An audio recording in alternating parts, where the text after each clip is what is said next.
भारत जो पाकिस्तान में करता चला आ रहा है और मुसलसल टारगेट किलिंग हो रही है भारत की जानिब से, और एतराफ़ भी भारत की जानिब से इसका खुल्ला कि हाँ कर रहे हैं तो कर रहे हैं। नज़र भी यही आ रहा है कि हिंदुस्तान की इंटेलिजेंस एजेंसी रॉ पाकिस्तान के अंदर ताबड़तोड़ हमले कर रही है। वो जो एक फिल्म थी, मेरा ख्याल टाइगर जिंदा है, जिसका एक डायलॉग था कि हम घुस के मारेंगे, वो जो फिल्म की फीलिंग थी, वो जो जज्बात एक फिल्म के लिए ही मुनासिब थे, उन्हें प्रैक्टिकली तौर पे इम्प्लीमेंट कर दिया गया है। भारत की खुफिया एजेंसी रॉ 4 साल में पाकिस्तान की सरजमीन के अंदर तकरीबन 21 अफराद को कत्ल करा चुकी है। एट बेस्ट हम आजकल ये करते हैं कि दोस्त मुल्कों के आगे जाके हाथ जोड़ते हैं कि हमारे स्टेट बैंक में कुछ पैसे रखवा दो, क्योंकि अपने रिजर्व्स इतने हैं नहीं हैं।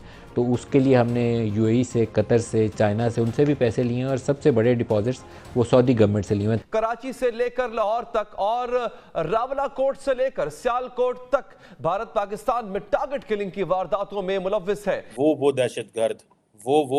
दहशतगर्द जो छुपे हुए हैं और वो कहीं ना कहीं पे पाकिस्तान के अंदर मौजूद हैं।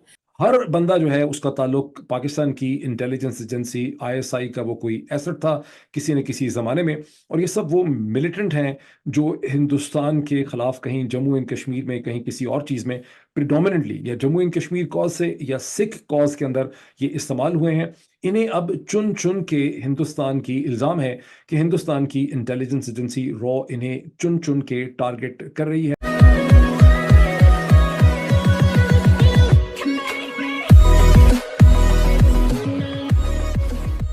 नमस्कार दोस्तों, अब यहाँ पर बात हो रही है कि भाई इंडिया ने, मतलब आप कह सकते हो कि रॉ ने खास करके जिस तरीके से अपना नेटवर्क पाकिस्तान में बिछा रखा है, सालों की जो मेहनत है वो आज इंडियंस को बहुत ही प्राउड फील करवा रही है। कैसे कि पिछले दिनों एक आंकड़ा आया था कि तकरीबन पिछले 6 महीने के अंदर अंदर तकरीबन 25 जैसे पाकिस्तान के अंदर आतंकवादी थे जिन्होंने एंटी इंडिया एक्टिविटी करके पाकिस्तान में भी वो छुपे थे।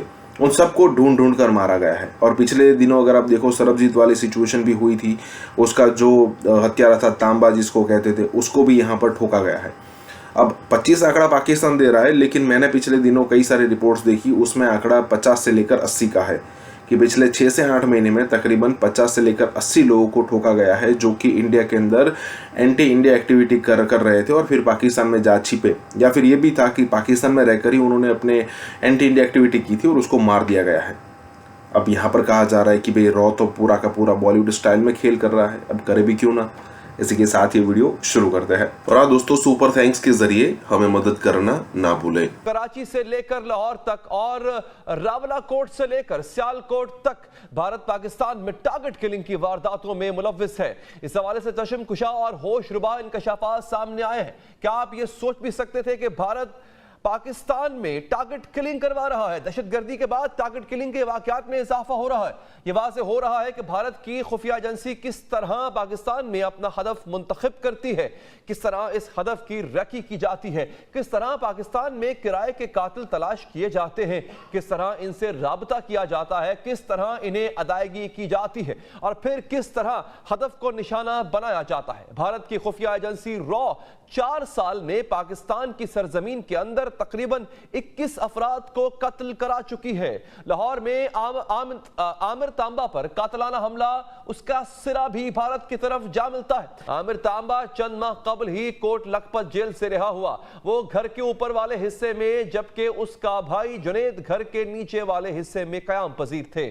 जुनैद का कहना है कि 2 अफराद मुंह को मुकम्मल तौर पर ढांपे घर में दाखिल हुए, घर के ऊपर वाले हिस्से में गए और आमिर तांबा पर गोलियां बरसा दी। तो मार्च 2022 को कराची में जाहिद अखवंद को कत्ल किया गया, जिन पर इल्जाम था कि वो 1999 में भारतीय तैयारे के अगवा में मुलव्विस थे। जाहिद अखवंद ज़हूर मिस्त्री के शनाख्त इख्तियार करके कराची में रह रहा था। गार्डियन के मुताबिक जाहिद अखवंद को कत्ल कराने के लिए रॉ ने पहले एक हैंडलर को पैसे दिए ताकि वो उनके आने जाने और लोकेशन के मुतालिक तमाम मालूमात फराहम करे। फिर एक खातून सहाफ़ी के रूप में जाहिद से राब्ता भी किया गया ताकि जाहिद की शनाख्त की तस्दीक تصدیق کی جا سکے۔ تفتیشی اداروں کو بعد میں زاہد کے موبائل فون سے ایک میسج بھی ملا جس میں لکھا تھا کہ کیا آپ زاہد ہو؟ میں نیو یارک پوسٹ کے وابستہ ایک صحافی ہوں۔ زاہد نے جواب میں لکھا تھا آپ مجھے کیوں میسج کر رہی ہیں؟ برطانوی اخبار گارڈین کی تحقیقات سے معلوم ہوا کہ را کے ایجنٹ متحدہ عرب امارات سے پاکستان میں کرائے کے قاتلوں کا بندوبست کرتے ہیں۔ شاہد لطیف نامی شہری کو بھی را نے سیالکوٹ کے قریب ڈسکا میں قتل کرایا۔ بھارتی میڈیا الزام لگاتا ہے کہ شاہد لطیف 2016 کے پٹھان کوٹ حملے میں ملوث تھے۔ گارڈین کے مطابق شاہد لطیف کی ریکی کرانے کے لیے بھی متحدہ عرب امارات میں کام کرتے ایک 20 سالہ پاکستانی لڑکے کو 15 لاکھ روپے دیے گئے۔ بھارتی ایجنسی را کا ایک اور ہدف بشیر احمد بھی تھا جو 20 فروری 2023 کو راولپنڈی میں ایک دکان کے باہر قتل کیا گیا۔ بھارتی میڈیا کے مطابق بشیر احمد بھی بھارت کو مطلوب تھا۔ اسی طرح جنوری 2022 میں نواب شاہ میں مذہبی تنظیم کے رہنما سلیم رحمانی قتل کیے گئے۔ ابتدا میں یہ دعویٰ کیا گیا تھا کہ سلیم رحمانی ڈکیتی مزاحمت پر قتل کیے گئے، لیکن پھر سی ٹی وی فوٹیج سامنے آئی جس سے معلوم ہوا کہ سلیم رحمانی کو باقاعدہ ہدف بنا کر مارا گیا۔ ہندوستان کی intelligence agency research and analysis wing را کے اوپر پاکستان کی طرف سے مسلسل یہ الزام لگ رہا ہے، اور کوئی ڈھکا چھپا بھی الزام نہیں ہے، نظر بھی یہی آ رہا ہے کہ ہندوستان کی انٹیلیجنس ایجنسی را پاکستان کے اندر تابڑ توڑ حملے کر رہی ہے۔ وہ جو ایک فلم تھی، میرا خیال ٹائیگر زندہ ہے، جس کا ایک ڈائلاگ تھا کہ ہم گھس کے ماریں گے، وہ جو فلم کی فیلنگ تھی، وہ جو جذبات ایک فلم کے لیے ہی مناسب تھے، انہیں پریکٹیکلی طور پہ امپلیمنٹ کر دیا گیا ہے۔ ان آفیشلی طور پر یہ 21واں حملہ ہے۔ 20 ایسے لوگ اس سے پہلے پاکستان میں مارے جا چکے ہیں۔ ہر بندہ جو ہے اس کا تعلق پاکستان کی انٹیلیجنس ایجنسی ISI کا وہ کوئی ایسٹ تھا کسی نہ کسی زمانے میں، اور یہ سب وہ ملیٹنٹ ہیں جو ہندوستان کے خلاف کہیں جموں اینڈ کشمیر میں، کہیں کسی اور چیز میں پریڈومیننٹلی یا جموں اینڈ کشمیر کاز سے یا سکھ کاز کے اندر یہ استعمال ہوئے ہیں۔ انہیں اب چن چن کے ہندوستان کی الزام ہے کہ ہندوستان کی انٹیلیجنس ایجنسی را انہیں چن چن کے ٹارگٹ کر رہی ہے اور ان کو ایریڈیکیٹ کر رہی ہے، ان کو ایلیمینیٹ کر رہی ہے، which raises some very interesting questions۔ اب شاید میں اس کو سب سے پہلے ڈسکس نہ کرتا، لیکن اب سے کوئی تقریباً 2-2.5 گھنٹے پہلے پاکستان کے انٹیریئر منسٹر جناب محسن نقوی صاحب نے، جو اس سے پہلے پنجاب کے چیف منسٹر رہ چکے ہیں، ایک زمانے میں محسن نقوی ہمارے کولیگ ہوا کرتے تھے، CNN میں انہوں نے کام کیا، جرنلسٹ تھے، پھر وہ اپنا ایک چینل انہوں نے قائم کیا سٹی 42 کے نام سے، پھر ایک اور چینل انہوں نے قائم کیا، لیکن پھر ان کو سیاست کا شوق ہو گیا۔